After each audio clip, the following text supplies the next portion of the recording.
G'day, it's Daniel from Roof Makeover Specialist. I'm just here today to show you a few things on the roof which may indicate that you do need a roof restoration. It's very difficult from the ground to see the broken tiles on the roof. This roof here, it's got about 150 to 200 broken tiles on it, which would make people gasp, but the reality is it does.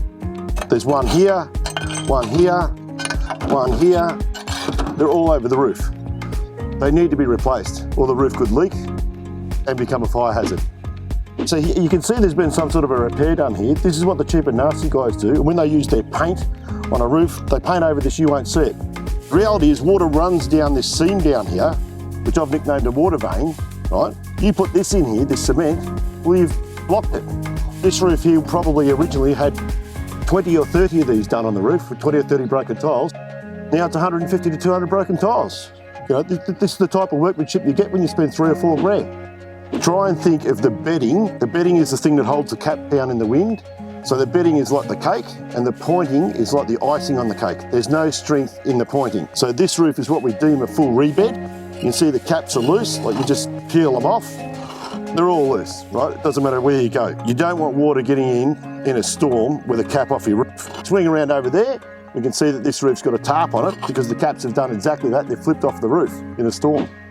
This here is what is called a valley. They're the most important part of the roof. Underneath the valley is the main structure of the house. The only reason there is a valley here is because the tiles can't conjoin an angle, so they have to cut and put a valley in. They don't want to, but that's what they have to do. So going forward with this valley's been bedded. It's something they did back in the day.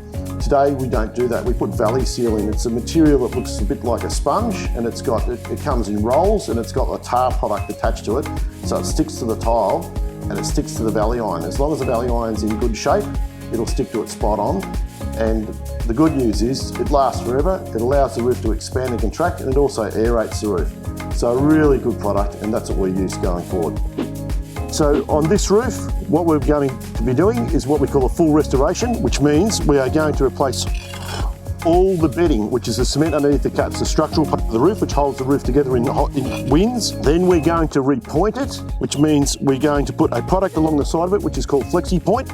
It is a waterproofing product to protect the cement. We are going to go up and over the collar as well, so no water can get through this part of the cap. That's called the collar. After we've completed that, we're going to put what we call weep holes in underneath the pointing and the bedding, right through to the opening underneath the roof.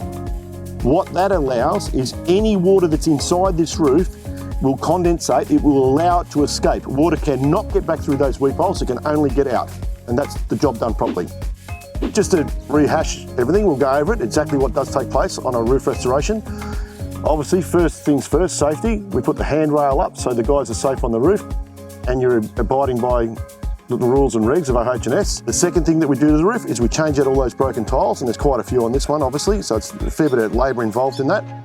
Then after we've changed out the tiles, then we rebed the roof, which is like I explained before, that's like the cake. And then we repoint the roof, which is like the icing on the cake to protect the bedding. And after we've done that, it's professionally washed.